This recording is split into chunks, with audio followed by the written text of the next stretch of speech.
大家好，我是飞镖队，欢迎来到我的频道。在这里每天给大家分享关于 Pi Network 的一些信息。那么今天要给大家分享的是关于 Pi Network 最近的一个更新，由文森博士和范博士为大家解读。在这里面呢，他们有详细的说到了 Pi Network 在今后的一个生态落地之前呢，是禁止交易的，也就是说你买卖拍币是一个未经授权的，以及在网上现在能够查询到的预售拍币的这个一个行为也是未经授权的。那么他们对于未来拍币的一个应用做了一些详细的说明，接下来就大家一起去看一下吧。A group of around 300 pioneers have been participating in our pilot for in-app transfer. The purpose of the in-app transfer pilot is to help us bootstrap Pi's peer-to-peer economy. First, the pilot should help us identify what pioneers are willing to offer in exchange for Pi, as well as what pioneers want to buy with Pi. Now, understanding the supply and demand for goods and services in our economy is a key step to building a healthy market for Pi. And in addition to building the market, the pilot is also designed to help us understand what could go wrong. That way we can avoid potential abuses of Pi in our community in the future. Pi members were selected based on community recommendations as well as their previous contributions to Pi ecosystem. To prevent Pi mined by bots and bad actors from transferring to real pioneers, we require members of the pilot to perform identity verification, also known as the KYC. Additionally, the terms of the pilot forbade any transactions that involve the fiat currency, such as selling Pi for dollars.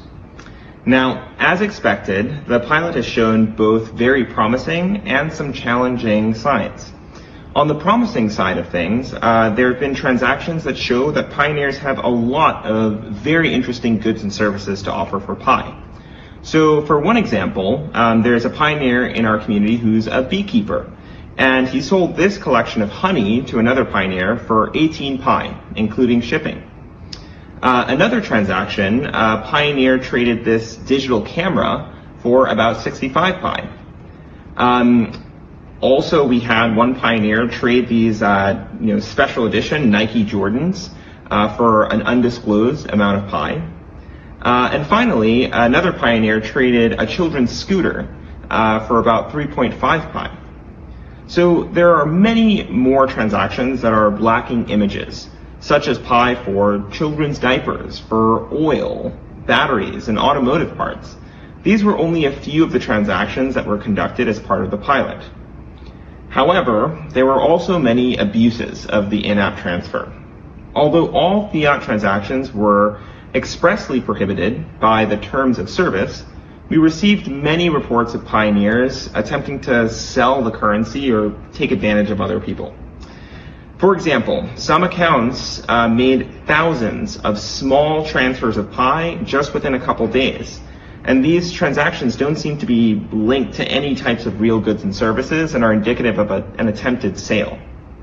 One other example of a sale of Pi is this example here, which shows folks trying to sell Pi being distributed on a schedule. We even received reports of people claiming that they were partially fundraising for charitable causes while in essence selling Pi. And there's no verification that the portion of the funds intended for donation were actually delivered to those causes. All of these reports ultimately fuel additional bad behavior when organizations and institutions can then claim that they have Pi to sell, such as in these unauthorized offerings of Pi. As you can see in this example, there's a apparent trade between Pi Network and USDT. And in this second example, there's some kind of group buying scheme of Pi, right, with a 20% discount, all of which are completely unauthorized sales. Yeah, this type of behavior provides no help in establishing a healthy Pi ecosystem or building a foundation for Pi's economy.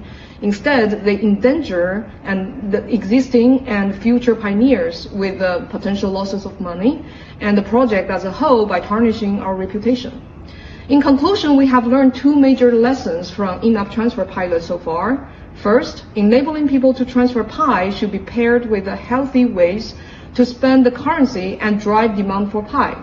Second, the Pi ecosystem needs a systematic approach or platform to support applications that scale the type of healthy transactions listed by Vince just now, and address the logistic headaches that arise when trying to transact with pioneers all over the world, or generally people all over the world.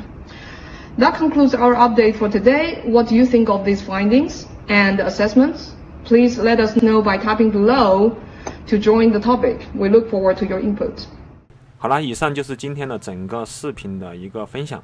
如果你喜欢我的视频，想要更多的了解 Pi Network 的一些信息，欢迎点赞、订阅并打开小铃铛。这样的话，我在第一时间更新视频的时候，你就会收到。好了，今天就这样咯，我们下期再见。